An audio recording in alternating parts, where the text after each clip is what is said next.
All right. Well, we are live right now. Good morning, good afternoon, and good evening, everybody. I want to first of all say that we are joined by the amazing Steve. Welcome, Steve. Wave. Woo, Steve. Wave, please. Hi. Yeah. I love it. What a great way to start an unstructured Minecraft Edu. Very unstructured. Beautiful. Correct. So I got to go through a little bit of an intro. For those of you who don't know us or who haven't been here before, I want to welcome you guys to the MinecraftEdu After Chat. This is a chat that we have directly after our Twitter chat, which happens at 8:00 p.m. Eastern Standard Time on Tuesday evenings, pretty much without fail.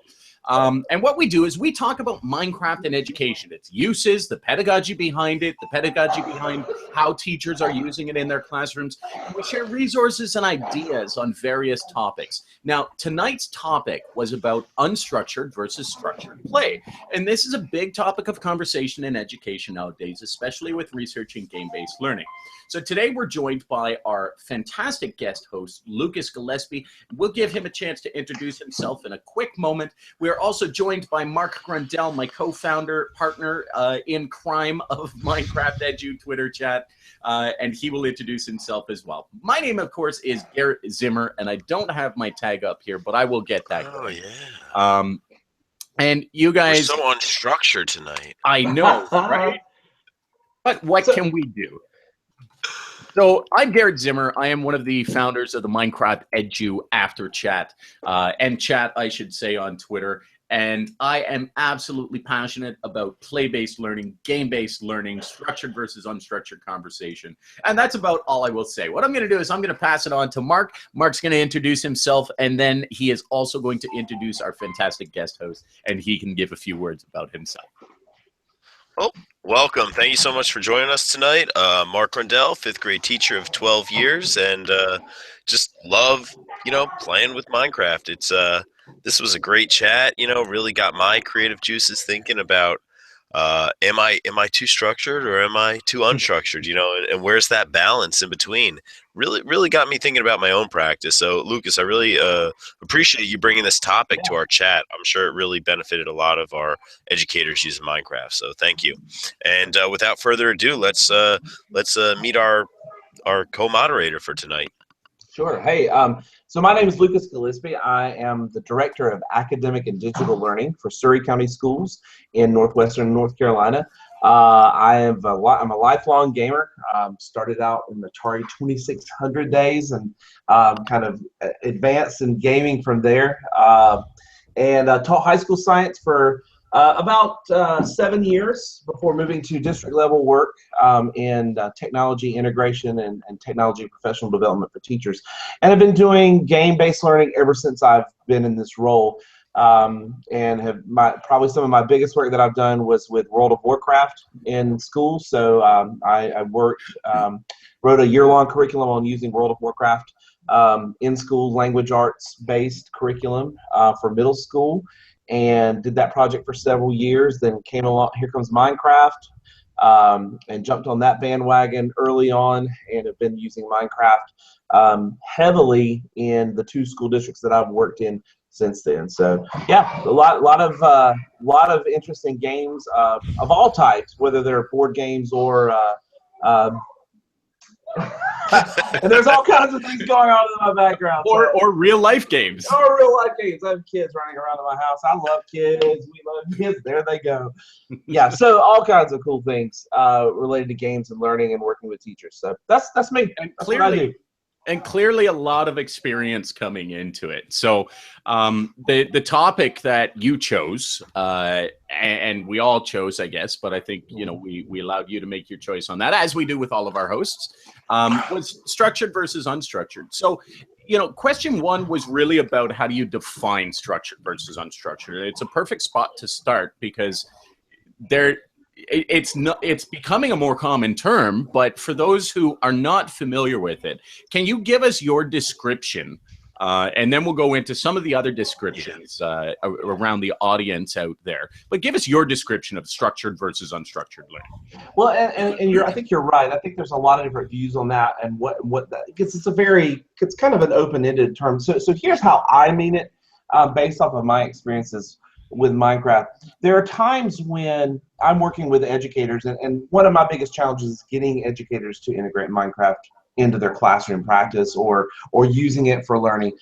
And so the first thing that teachers who are new to this, one of the first things they're going to ask me is, well, I'm teaching a unit on ecology, or I'm teaching a unit on the different kind of structures in a city or a town, or we're doing a lesson in this area and perimeter in mathematics. How can Minecraft help me? And so looking at their standard course of study and their curriculum and their goals and outcomes, and then helping them match the way that Minecraft can be leveraged for learning in those spaces with particular outcomes and goals for learning. To me, that's the structured approach. That's say we're going to use Minecraft with a specific learning outcome in mind, and something that's somewhat tangible. Whereas an unstructured approach, to me, and I'm really the far end of the pendulum swinging on the other direction on this, is simply giving students the space and following the learning that happens. As my friend Bron Stuckey in Australia likes to say, follow the learning. Get the space to the kids and let them create and watch the learning that's taking place and go where it goes there. Now, I also think there's a little bit of a middle ground where, and sometimes this might be the sweet spot, where I have some goals. They may be somewhat loose goals, but I'll bring students into a space and say, I want you to, we're going to be doing a particular topic, but how you... We are just losing you, Lucas. So you know what? We're going to go right to Mark. Mark, what are your thoughts then? And we'll allow Lucas to kind of jump back on that point. One comment that stood out to me in the chat, and this is from Todd Russo, was that structured learning is more scaffolded and teacher-directed, where unstructured is more student-led. And I appreciated that. I think I think just like the way kids naturally play the games, I think some kids go into Minecraft with a specific purpose, right? And they have certain objectives in mind. And then, you know, sometimes you're playing it just in the truest sandbox sense, where maybe you're just in survival mode. You don't have a specific goal in mind. So I think when we look at structured versus unstructured, we also have to think of the way our kids are playing it. All right, Lucas, we got you back, buddy. Oh, okay. Sorry about that. Sorry, we lost you right in the middle of that sweet spot, actually. Ah, okay. You're going right into the sweet spot. Yeah, so what I was saying there was that there's a middle ground sometimes where I can have some curricular goals or outcomes that I want, but putting students in and allowing them to choose how to leverage the tool to demonstrate their learning is, I think, a really good place in the middle between a highly structured and a highly unstructured experience. Absolutely. Yeah, no, absolutely. I had some kids, they wanted to recreate the setting from a text, you know, so I guess there was some structure to it, but it was completely open how they wanted to do it. So this one kid's really into roller coasters, but there was no roller coaster, it was holes. So he was able to argue that, well, there's a car in holes, so I got to build the track in order to get from to different areas. I said, you know what, you're right. That's a good argument. You're showing me that you read the text closely, so go ahead and put it in, and it met his needs, you know, and it's his interpretation and fitting it into Minecraft. I thought that was pretty cool. I agree. There's a lot of discussion nowadays about this idea of student-centered learning, student-driven learning, student voice in learning, and I think this is where that sweet spot comes in for me, and where I support that sweet spot. I'm not necessarily as far-leaning as you are, Lucas, but you know, I think always have relevance. But I'm gonna bring a comment from Kelly Killorn, who is also Kelly Moravec on Twitter. I'm not sure what the exact Twitter handle is, but she responded here in the actual YouTube chat. What means the standard, the objective, the specific learning goal? How equals flexibility? And I think that's where that sweet spot really hits. Is if you give, and I saw a couple of comments come out about this. I can't phrase exactly who it came from, but it's about giving the students that option to prove how they want to learn something. You know what they have to learn. So there's the structure. There's that nice, comfortable structure that a teacher can be comfortable with. But how the child is going to locate that or actually learn it, that's where the unstructured play and the unstructured environment really comes into play. And I think that's what supports a lot of the conversation out here about play-based learning, exploration-based learning. So great, we're on track with kind of what structured versus unstructured learning is. And for you educators out there, lean however you want, test the waters, play around with it, figure out whether structured learning works for you or unstructured learning works for you, and make use of it. But recognize that, especially with Minecraft, it is a fairly unstructured environment. So in order to make it authentic for the students, I'll give one piece of advice here. You have to allow for that unstructured development within it. So if you're not doing that, then I wouldn't use Minecraft. And I just want to say that unstructured does not mean free play. Yep. Necessarily. Right? Necessarily. I think it can. I mean, it can. It doesn't have to. The teacher, well, even in open play, I mean, like you said earlier, follow the learning, right? I mean, the teacher still has a role to play. The teacher is still circulating. I mean, maybe the teacher's in spectator mode, right? And observing in that sense. But, the teacher is not passive, I would say, in unstructured learning. Would you agree, Lucas? Absolutely.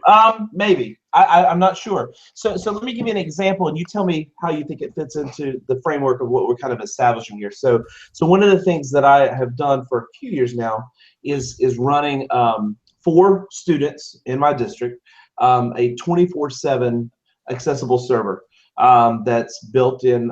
It's Minecraft, and the kids can come in and basically work on whatever it is they want to work on when they want to work on it.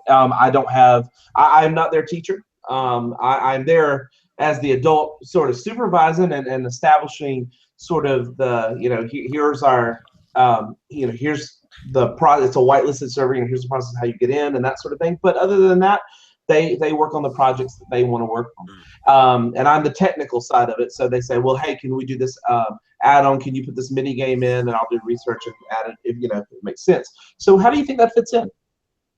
Well, I want to throw a comment on there because to quote a phrase that's been going around, it smacks a little of. But realistically, it does actually fit very well with discussions that are going on and movements that are going on about this 20% time. Giving kids this opportunity, giving people, employees even, this opportunity to come up with their own unique things. And then you create something and you figure out, where does it fit into the learning outcomes that we need to achieve?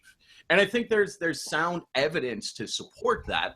I wouldn't necessarily say that there's sound evidence to support it 100% of the time, but at least giving that opportunity in, good periods of time, good chunks of time, can be and has proven to be successful.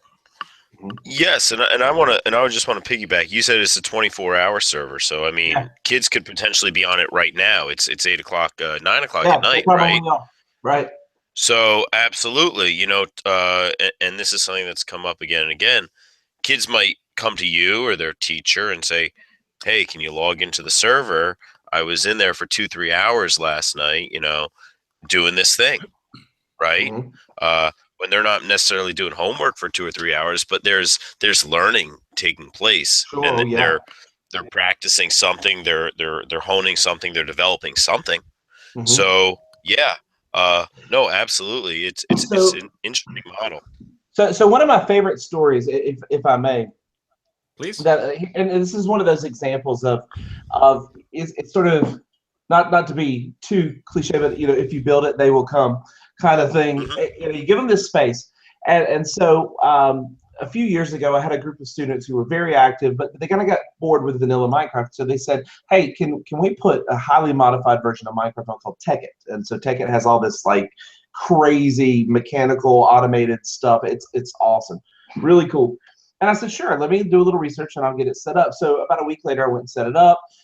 They were all active and playing and playing and playing. And I started playing. I built my little log house, and they were building some kind of like crazy factories over on, over the hillside there. And I was just learning about it. So then I got busy with work and other things.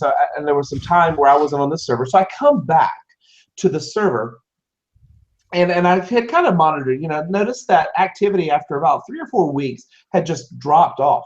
They were so engaged. Oh, we got what we wanted. We're playing it, and then just activity just drops off. So I'm like, what's going on? So I log in to the server, and it looks like this great like moonscape wasteland. And I'm like, what happened? They left my house. My house was intact. They don't mess with the server. Don't mess with his house. But everything else was gone. So I'm like, okay, what's going on? So I started looking around, exploring, and I saw this glow coming from under the ocean. So I dived down under the water, and I hit this glass dome, and I go through the glass dome, and I start looking, and there's all these automated factories that are pumping these things. They're going down little pipes and going into storage containers. And I open the storage containers up, and lo and behold, there are stacks upon stacks upon stacks of nuclear weapons. And I thought, that's interesting. So I go to, and I fly out, and I find another one of these owned by a different student, way far away, underwater, huge nuclear factory. And so finally I was like, okay, this is really interesting. So I went and actually met with them face to face at their school during a little club time. I did that occasionally, would meet with them face to face. I said, guys, you asked me for this. You wanted tech it, and you wanted this, and all that, but tell me now, why are you guys not playing anymore?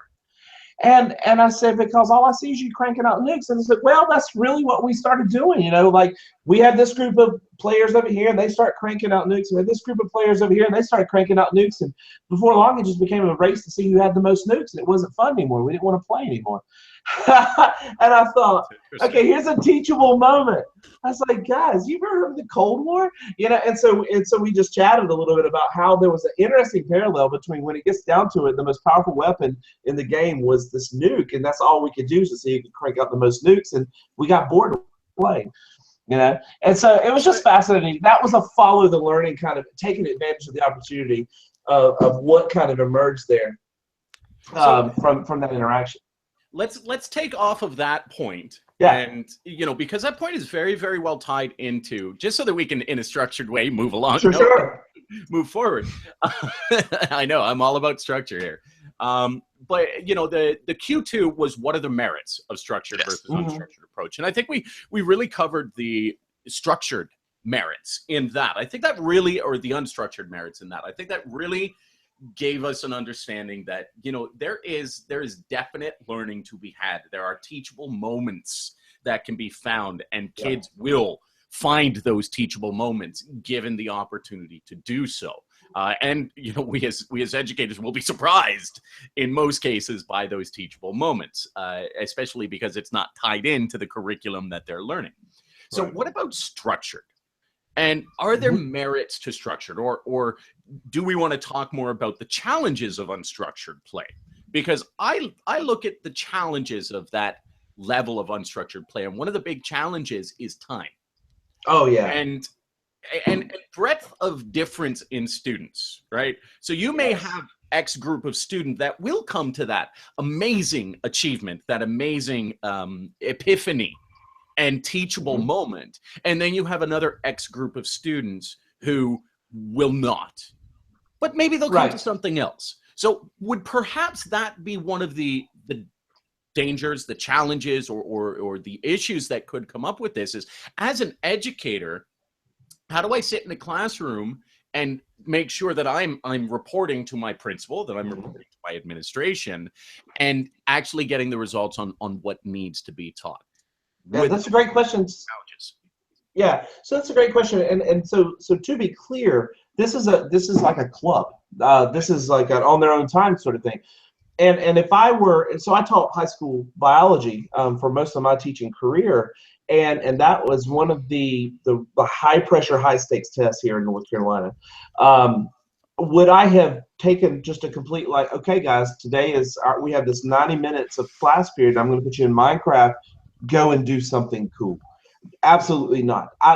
Every minute of the time that I had with the students, I had this much curriculum to teach and this much time to do it in, and I felt this incredible pressure as an educator, because my career was on the line, my school's reputation, our county, and so forth and so forth and so on. Kind of, it was all hinging on how my students perform on this exam. So no, but now I would have definitely loved to have used Minecraft, but there would have been some guidance to there. So guys, today we're going to use Minecraft, and we're going to use it to model some sort of cellular interaction. So this is what I want you to do, and set it up, and have students come to conclusions. So yeah, it would have been that to me is more structured, and certainly equally valuable as to the kids kind of having this experience and me helping them tie it back to like some historical kind of thing. So yeah, absolutely. I think both have merit. Still opportunity to have an unstructured element within that structured environment to keep teachers I think so. And students on that path, right? Mark, absolutely. Well, I think you hit the nail on the head with time. I think time is the greatest challenge for me.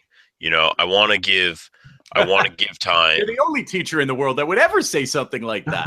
I mean, I want to give kids the time to create, to explore, to let their visions come to fruition. But the fact of the matter is, I can't in my schedule afford to give up 90-minute blocks. Unfortunately, the way my Minecraft is structured, I can't set it up for an outside server that they can connect into. It's been an uphill battle for me. So yeah, time is definitely the biggest issue. And so that's, my workaround is I've really developed myself, at least as a lesson designer, which now I'm realizing, wow, that leads to a lot more structure. But then I also enjoy showing the kids this is how I made it, and then at least giving them some time to explore their own game development and game design. So you try to take a challenge, make it a positive. But yeah, time.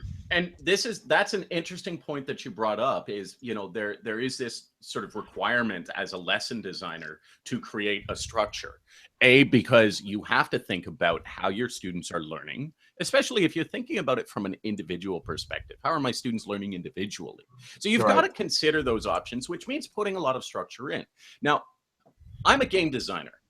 And part of my work in game design and part of my research in game design has led me to a strong belief about a theory called the illusion, or the principle of illusion of control. And this is in place in a lot of games. You may not see the invisible barrier that's there. You may not see a line that tells you to go this way or that way or this way. But the game somehow forces you to do so, but in a way where you still feel like you're in control. And you're still given the opportunity to explore the boundaries and explore, even in various open worlds like World of Warcraft. You know as well as I do, Lucas, that there are boundaries, there are borders, there are structures. So as a lesson designer, I think this becomes part of the best benefit to thinking about how you can use games in an unstructured way is if you look at it as an illusion of control. Don't look at it, because I'm worried that a lot of teachers will think, am I ready for this big jump into completely unstructured? Is my school system ready? And I don't think you need to. I think you can still create your lessons with elements of control, elements of structure, elements of what do we need to learn, and give the kids the opportunity to do it. What happens in those cases is kids in an unstructured environment, they'll ask a lot more questions. And that's the learning moments. People learn most when they are asking those questions and think much deeper. I said this in the chat, and I think I'll say it again, that, just by Minecraft's unstructured nature, I think even when it's structured, it's still pretty unstructured. And, I think back to the tutorial world in Education Edition. I don't know if you've played it, but you spawn right in front of an NPC, and behind you is a dirt wall. and it's supposed to be this very structured learning environment. And all you have to do is turn around and punch out the dirt wall, and all of a sudden you're in the open world. All that structure is gone. I, I just feel that, despite your planning, things are going to happen, and there's going to be these, and it kind of leads into question 4 is these aha moments and these teachable moments that kind of come out of the lesson anyway that maybe were unintended. So I mean, this is kind of segueing into question 4, but before we jump, did Lucas or Garrett, did you want to add anything to that? Well, go ahead.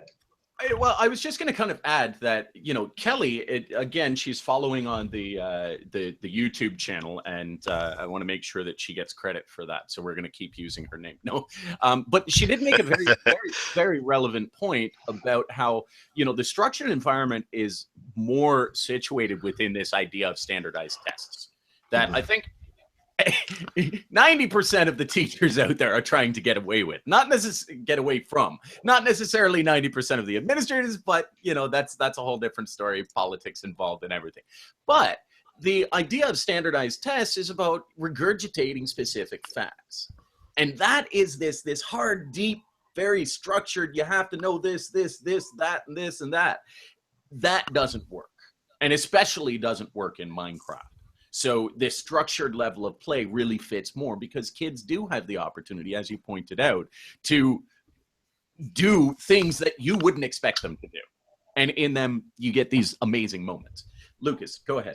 Yeah, so I was going to say, one of the ways that I sort of walk this tightrope and sort of mitigate some of the, do you put kids in that bounded, walled environment, even in Minecraft, and say, do this, do that. The way that I kind of walk that tightrope is to portray everything as a challenge, and almost take a game-like spin to it. So this is your challenge. I want you to do this, this, and this. It must include elements of this, this, and this. But other than that, go forth and do. And you must work with one other person, and then sometimes for fun, throw in some completely randomized element to it, just to to get that fun factor in it. And to me, keep the game element. That's right. And that's not a huge level of structure, but it still is outcome focused. So if we're learning about DNA, all I want you to do is show me what you know about DNA and its structure in Minecraft. Use Minecraft to teach me. That's your limitation. Oh, and also it has to involve chickens somehow. That kind of thing. And kids, my students that I've worked with, they love it. They absolutely will. They do incredible work. And that's the only bound is I've just said, look, the state says you need to know this or this about this particular topic. I want you to use Minecraft as your medium. I could do the same thing if Minecraft didn't exist and say, here's a lump of clay. Show me what you can do. I think Minecraft's a little more fun and a lot less cleanup, but you get the idea. Yeah, absolutely. So that kind of covers, some of these elements and challenges and ways to overcome the impasses or the problems associated with unstructured play. And I think we covered that very, very well. So let's talk about the really fun stuff. And that is the aha moments that we saw on Twitter tonight. For those of you who didn't get a chance to actually join us on the Twitter chat, I think this will be a real treat. You'll get an opportunity to see what some of the amazing aha moments were. So what were some of your favorite that came out? Or ones that you've experienced? These aha moments, like Lucas, you had already talked about, one of these big aha moments. Right. So I'm sure there's more. Yeah, and I'll speak in sort of generalizations, but let me go back to one of the areas that I'm kind of tasked with, and that's teacher professional development. So I've had a lot of aha moments with teachers, and helping them to begin to integrate this. And what I have found is that Minecraft is a little bit of a gateway drug to this idea of about thinking differently about classrooms and about who's the expert, who's the learner, and this idea of I think the education profession by nature maybe draws control freaks. I don't know. It's just been my experience, and that giving teachers a successful experience and supporting them through it, the integration of Minecraft for learning begins to get them to step back, and if you can get them to transition, okay, I've seen this with Minecraft, what might this look like with other areas of my teaching or with other tools where I don't have to be the expert. The kids may know more about the tool than I do, but I know more about the content than they do, and that sort of thing. And that's really been powerful. And when I see those light bulbs go off with teachers, and then it starts to spill over into other areas and things, it's just like, wow, awesome. And I just like, go forth, fly, do your thing, you know. And it's just such a powerful thing to watch that. And I've had several instances where Minecraft has been that catalyst for helping teachers transition to a different way of instruction and model the classroom. Yeah, that's phenomenal. You know, and for me personally, in my own experience, it's just been that students empowering students, you know, talking about students really just collaborating and sharing ideas. I watched a kid who was customizing objects in Minecraft, vanilla Minecraft, using an anvil. Another kid was very interested in that.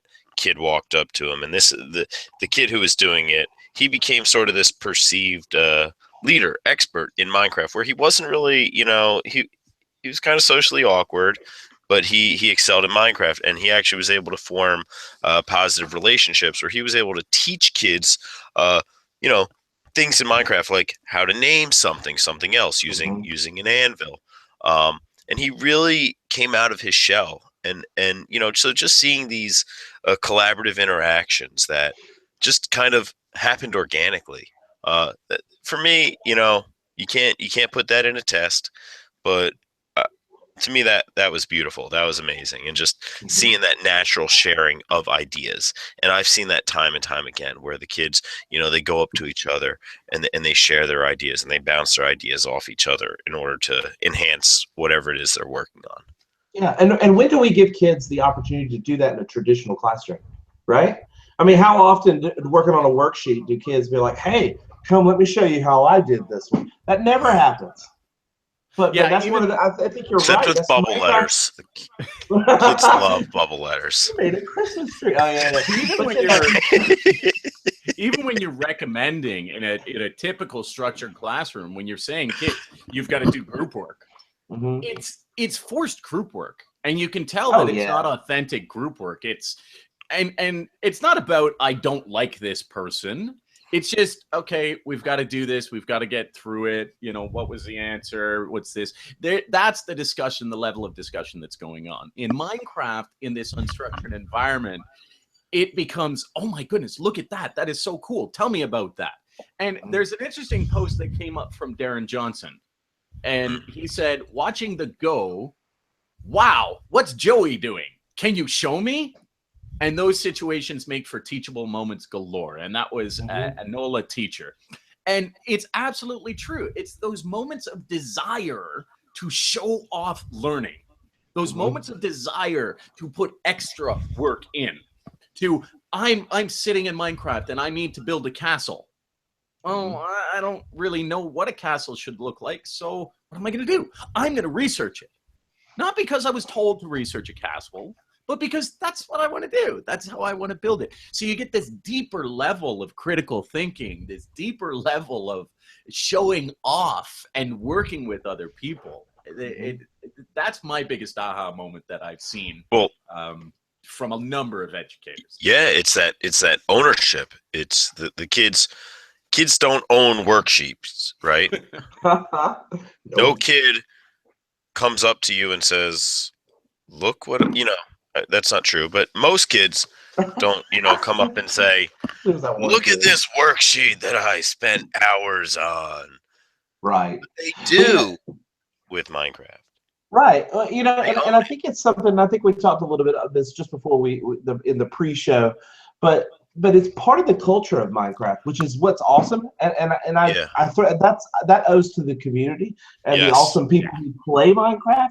But look at YouTube and how and look at how it's evolved on YouTube. I mean, like the majority of these YouTube videos are let's play videos, and which is a player Minecraft and showing and talking and thinking aloud cognitively while they play. And students will spend hours watching people play Minecraft rather than playing Minecraft themselves. And so this is like this apprenticeship model that exists around Minecraft. And I've seen it time and time again, both online with my own children, with watching these videos, and with kids in the classroom. And I love that. I love that. And if you could just capture that and bring it into every curricular area, and set classrooms up like that everywhere, like, wow, how powerful would that be? Yep. And I mean, I don't know if everybody knows this, those who are watching, but I'm actually a former YouTuber. I have a YouTube channel that is significant in following, and I did that for about 2 years. And the amount of kids that look to us as heroes, yeah, right, because of what we do, that listen to what we say, because it's fun. We make it fun. We make it unstructured. We go through these things, and they know that they will have not the exact same experience that we have when we're playing the game, but a different, similar experience, and they get to explore on their own. It's one of the amazing cultural things that I think is so powerful about Minecraft. And if we as educators can harness that, I mean, for just as an example, I'm running the Skype in the Classroom experience with a dozen of my old YouTuber friends. And they're going to be meeting with classrooms, and we're going to talk about this idea of creativity, being able to create your own environments in Minecraft, being able to create your own videos, being able to do that. And there's so many tie-ins to education with this. So I would encourage every educator to find a way to incorporate these elements into the classroom, which includes doing things in a semi-unstructured way. And I say semi because I still believe in some structure. Oh, I do too. You know, what would it look like if as a biology teacher, I created a Let's Play video for the parts of the cell? And I don't know. I mean, of course, kids are gonna be like, "This smells like school." You know, you're trying to trick me here or something. But just seriously, just took that attitude of I'm thinking aloud through my learning, and as I'm doing something, and I'm capturing and sharing it and interacting with my YouTube audience. That is just, or I streamed it on Twitch. What if I had Twitch TV and here I am, I'm on Twitch and we're doing chemistry together? You know, why not? There's social eating on Twitch now. I mean, how far-fetched could social chemistry be? Yeah. Well, I would say, you know, and I don't want to use the term expert in, you know, video creation and YouTube and the YouTube environment and everything like that, but I have a lot of experience in it. And one of the challenges that you have to do is find a way to make it engaging. And if as an educator, you can take a biology lesson, I think you can take anything, any dry subject, boring subject, and make it interesting. If you can find a way to do that and connect it to YouTube and find a way to make those videos. As a prime example, there's an educator in the UK. His name is on Twitter. It is Mr. Teach BSC, I believe. And I'm going to double check that as I'm talking here. But what he does is he has created a series of YouTube math videos, Minecraft maths. And he does these unique little stories, fun little stories. Now, these are young kids that he teaches. He teaches primary levels. And in fact, I think preschool to kindergarten level. But it doesn't matter. These kids are still watching the YouTube videos. And he goes into Minecraft and he creates these Minecraft role play videos that are based on these mathematics exercises. It is fantastic. It is phenomenal. And from speaking with him, I know that his students are capturing information, but not only capturing information, they're capturing a love for learning.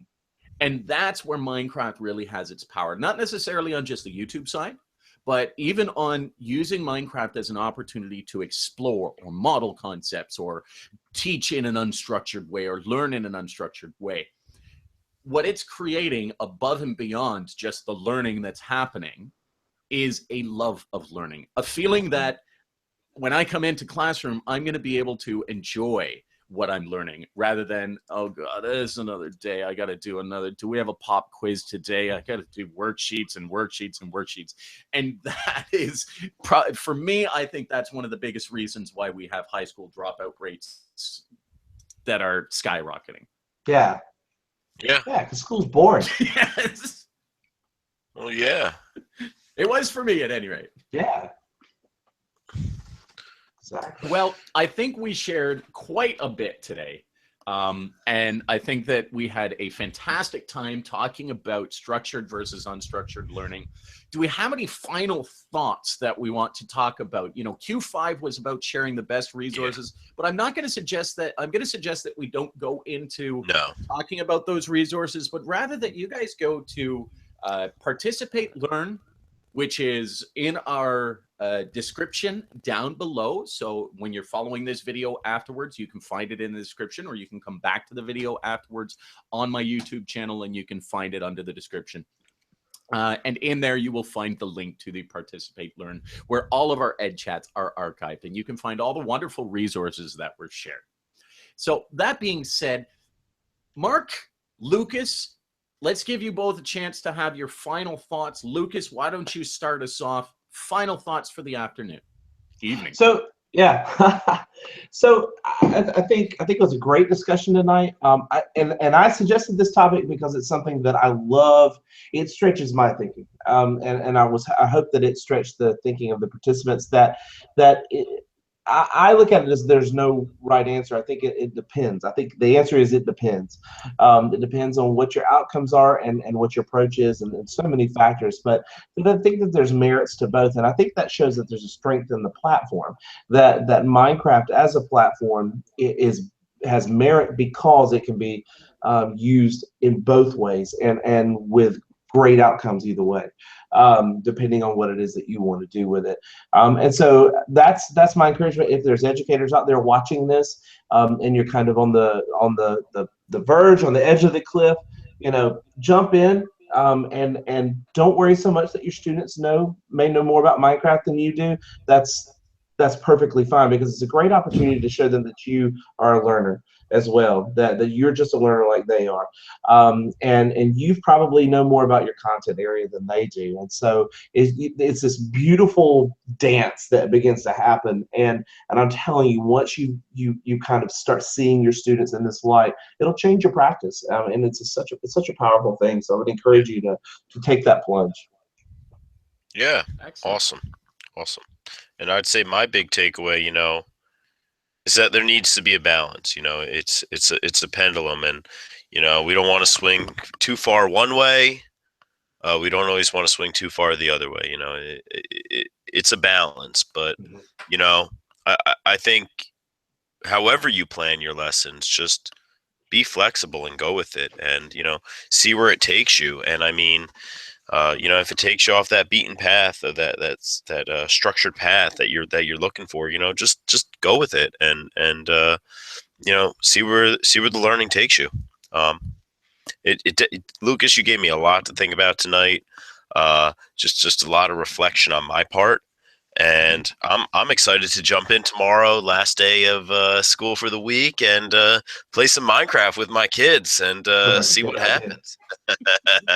Awesome. You lucky man, you lucky man. Excellent. Well, my final thoughts on the idea are pretty much an echo of Mark's thoughts, which are, you know, I think balance definitely needs to come into play. But with Minecraft, you can't get away from unstructured. It's absolutely impossible. Even if you are like myself, I create adventure worlds. And, you know, even in doing that, in creating a game out of it, there's always a level of unstructure in a game environment. So, you know, if you're just getting started, by all means, feel free to drive your lessons and to scaffold your lessons and to support your lessons, but allow that in-game space as the unstructured environment, and you will be pleasantly surprised by what you see. As you start to progress a little bit further and gain more experience, then you can start to see where the values of this unstructured approach can come and how you can use them to your advantage. The one thing I want to leave everybody with is, if you're a teacher who's brand new to Minecraft, do not be afraid. Do not think that you have to use an unstructured approach. If you're worried that your administrators aren't going to accept an unstructured approach, you can still use Minecraft in a way that is very, very structured, that supports the learning that you're used to. So that's my biggest thing there. I do love the commentary on the unstructured approach. Love all of the stories that came out tonight. Make sure that you guys check them out on the Participate Learn Chat archive. But for me, I'm going to say good night.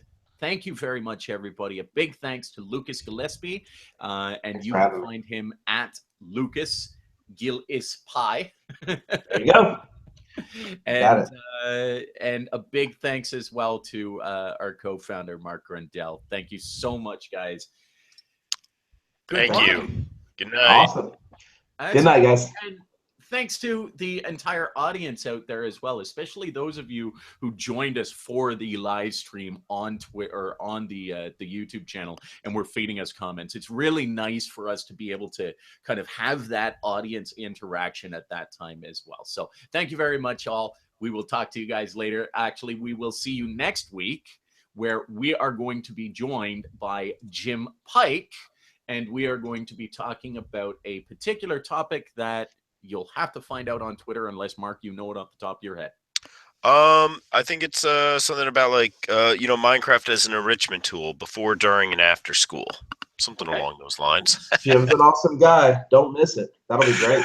Jim is absolutely fantastic. So we will bring you that next week. Minecraft enrichment programs. That's what it is. Before, during, and after school. So we will see you guys on Twitter Tuesday, November the 29th. Also, it is Skype-a-thon. So if you want your classes to get involved in the Skype-a-thon, make sure that you guys are reaching out to guest speakers, reaching out to other classrooms. Big, big movement, Microsoft Skype-a-thon, Skype in the classroom.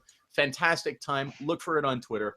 At any rate, we will see you guys next week for both the Twitter chat at 8 p.m. and the After Chat at 9 p.m. Goodbye. Thanks. Good night. Bye, guys.